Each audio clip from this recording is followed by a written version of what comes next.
ଏଠି ଯେଉଁ ଟ୍ରିପ୍ଟା ଆମେ ଏବେ ନେମାଳ ଆସିଛେ। ଦେଖ ଭାଇ, ଆମେ ନେମାଳରେ ପହଞ୍ଚି ସାରିଲେଣି ଅଲରେଡ଼ି। ଏଇଟା ପ୍ରଧାନପଡ଼ାରୁ ଆମେ ଆସିଛୁ ନେମାଳ ବୁଲିବାକୁ।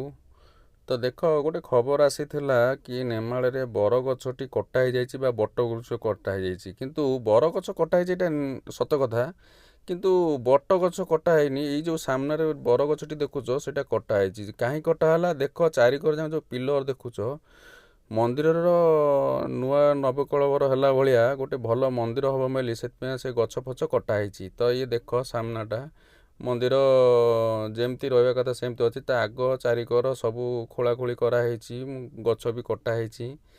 ତ ମଝିରେ ଯେତେବେଳେ ଆମର ଜନ୍ମାଷ୍ଟମୀ ଟାଇମ୍ରେ ଯେଉଁ ଅଷ୍ଟପ୍ରହରୀ ହୁଏ, ଯେଉଁ ଟାଇମ୍ରେ ଏଠି ପ୍ରଭୁଙ୍କର ଅଚ୍ୟୁତଙ୍କର ଯେଉଁ ନାଁ ଅଛି, ସେ ଟାଇମ୍ରେ ବି ମଝିରେ ଆସିଲା ଖବର ଯେ କି ଏଠି ଦୀପ ଦେହରେ ନିଆଁ ଲାଗିଛି। ଯେଉଁ ଲେଫ୍ଟ ସାଇଡ଼୍ ଦେଖ, ଉପର ସାଇଡ଼୍ରେ ଗୋଟେ ଦୀପ ଲଗା ହେଇଥିଲା, ସେଠି ଲାଗି, କିନ୍ତୁ ଅଳ୍ପ ଲାଗିଥିଲା, ହାଇଲାଇଟ୍ ଜୋରସୋର କଲେ। ସେ ଛାଡ଼, ଏବେ ଯେଉଁ ବରଗଛ କଥା କହୁଥିଲେ, ଆପଣ ତ ଦେଖୁଛନ୍ତି ଏଇ ଜାଗାରେ ପୁରା ଉପରଟା ଢାଙ୍କିକି ଥାଏ। ମନ୍ଦିର ଉପରେ ବି ଥିଲା ସେ ଗଛଟି। ଏଇ ଯେଉଁ ଗଛଟି କାଟିଦେଲେ ସେଇଆକୁ ଡିକ୍ଲେୟାର କରିଦେଇଛନ୍ତି ସୋସିଆଲ ମିଡ଼ିଆରେ କି ଲୋକଙ୍କ ଭିତରେ କି ନେମାଳ ବରଗଛଟା ବଟଗଛଟା କାଟି ଦେଇଛନ୍ତି। ଏଇ ଦେଖ, ସେ ଯେଉଁ ଗଛଟା ଦେଖାହେଉଛି ସାମ୍ନାରେ ହେଲା, ମଣ୍ଡପ କରରେ ମନ୍ଦିର ଆଉ ମଣ୍ଡପ ମଝିଆମଝି। ଆଉ ଦେଖ କେଉଁ ଭଳିଆ ହେଭି ପିଲର ଦେଇକି ମନ୍ଦିର ହେବା ପାଇଁ ପ୍ରୋଗ୍ରାମ ଚାଲିଛି। ମନ୍ଦିର ଚାରିକର ଯାକ ବୁଲିକି ଦେଖଉଛି, ଦେଖନ୍ତୁ ଚାରିକର ଯାକ ଯେମିତି ଥିଲା ଆଗରୁ ସେମିତି ନାହିଁ। ତା କର ସବୁ ଢଳି ଫଳି ସବୁ କଢ଼ା ହେଇଯାଇଛି, ଭଙ୍ଗା ହେଇଯାଇଛି। ଦେଖୁଛ, ଇଏ ଆଗେ ଯେଉଁ ଭଳିଆ ଦେଖୁଥିଲ ସେଭଳିଆ ପାଇବନି। ଏଇଟା ହେଇସାରିଲା ପରେ ଚଉଡ଼ା ବି ହେଇଯିବ, ମନ୍ଦିର ଭଲ ସୁନ୍ଦର ବି ଲାଗିବ। କନଷ୍ଟ୍ରକ୍ସନ୍ ଚାଲିଛି।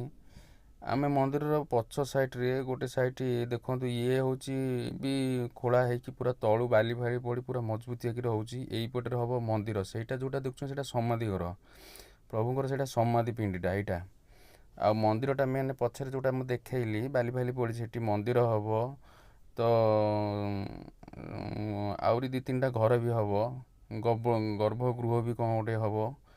ତ ଏଇଭଳି ପରିସ୍ଥିତିରେ ଆମେ ବୁଲିକି ଆସିଲେ। ତ ଏଠି ଟିକଟର ଦେଖିଲେ, ଯେଉଁଟା ଟିକଟଟା ହେଉଛି 30 ଟଙ୍କା। ଆମେ ମନ୍ଦିରରୁ ଆସି ସାରିଲେଣି ବୁଲିବାଲିକି। ଇଏ ହେଉଛି ଗେଟ୍ ପଛ ସାଇଡ଼୍, ଯେଉଁପଟ ଯାତ୍ରା ହୁଏ।